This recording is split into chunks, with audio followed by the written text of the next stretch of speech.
Hello and welcome to संसार green. मैं हूं पंकज।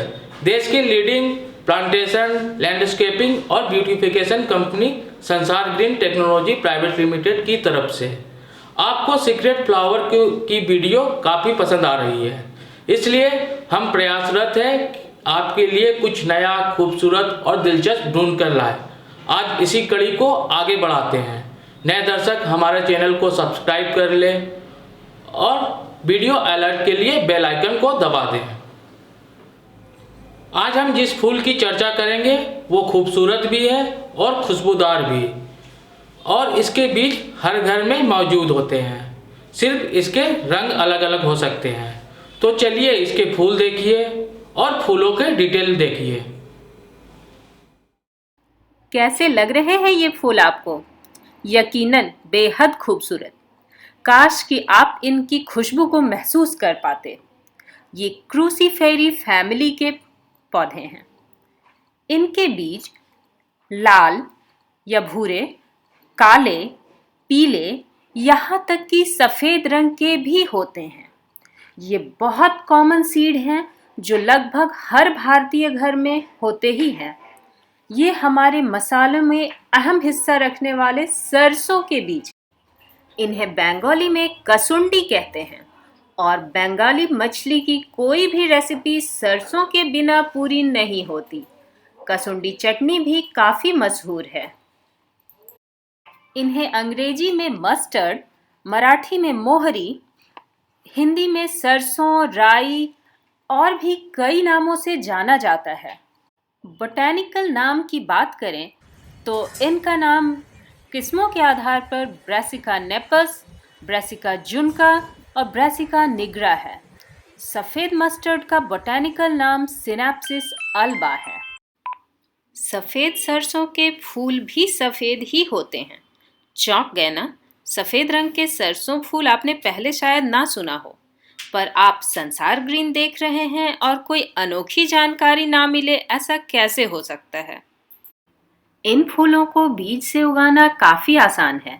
आपकी रसोई में चाहे जिस भी रंग के सरसों के दाने हों, आप उनसे पौधे आसानी से उगा सकते हैं। इसके लिए एक्सपर्ट होने की ज़रूरत नहीं है। बात मिट्टी की करें तो इन बीजों के लिए नर्म पोली मिट्टी अच्छी रहती है। अगर उसमें जैविक खाद भी मिली हो तो सबसे बेहतर। इन बीजों को गहरे नहीं लगाना होता है। भुरभुरी मिट्टी के ऊपर नन्हे दानों को सिर्फ छिड़कना भर ही काफ़ी होता है। बीजों को डालने के बाद पानी का छिड़काव करें, क्योंकि नमी का होना बहुत ज़रूरी है बीजों के उगने के लिए। नमी को लगातार बनाए रखें, इससे आपके बीज 2 से 4 दिन में ही अंकुरित होने लगेंगे और जल्दी ही आपको छोटे छोटे पौधे पूरे गमले में नजर आने लगेंगे। ये फूल लंबी डंडियों पर लगातार खिलते हैं। आप इनसे फ्लावरिंग हेज बना सकते हैं। अगर छोटे पत्तों को तोड़कर आप साग, चटनी आदि बनाने के लिए इस्तेमाल करते हैं तो ऐसा करने से आपका पौधा भी घना हो जाएगा। सरसों का कोई भी हिस्सा बेकार नहीं जाता। इसके पत्ते की साग बनाई जाती है। सरसों की साग आपने सुन रखी होगी, खाई भी होगी। सरसों के फूल देखने में बेहद खूबसूरत होते हैं और इनको अगर आप ग्रो करने दें तो इनमें फलियां आएंगी जिनसे आप वापस सरसों के दाने ले सकते हैं। अगर उगाने के मौसम की बात करें तो ये मुख्यतः जाड़े की फसल है। रबी फसल में इनकी गिनती होती है, तो आप सर्दियों में इन्हें लगा सकते हैं। 10 से 25 डिग्री सेंटीग्रेड तक का टेम्परेचर इन्हें लगाने के लिए अच्छा होता है। सिर्फ बर्फबारी हो रही है तभी ये नहीं उगेंगे, वरना जाड़े में ये बहुत अच्छे उगते हैं और ग्रो भी करते हैं।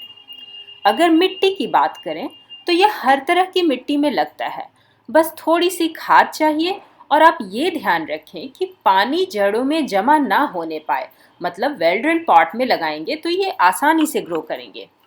गमलों में लगा रहे हैं तो आप 5 से 6 इंच के गमले में भी इन्हें आसानी से उगा सकते हैं। बस इतना ध्यान रखें कि ज़्यादा घने पौधे ना रहें।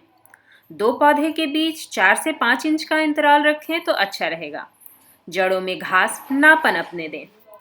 इनके अनोखे, खूबसूरत, खुशबूदार फूल तो सबको ललचाएंगे ही, 100 से 120 दिन के बाद जब ये हार्वेस्टिंग के लिए रेडी होंगे तो आपके बीज आपको कई गुना होकर वापस मिल जाएंगे। सरसों के उन दानों का स्वाद भी कुछ अलग होगा और यकीन मानिए आप भी अन्नदाता का सम्मान करने लगेंगे। बागवानी के चाहत रखते हैं तो संसार ग्रीन देखते रहिए। हर मौसम में कोई नया फूल आपके चेहरे पर मुस्कुराहट बिखेरते रहेंगे। हमारे वीडियो को शेयर कीजिए, लाइक कीजिए और कमेंट कीजिए। हम कुछ और नया ढूंढकर आपके लिए लाएंगे।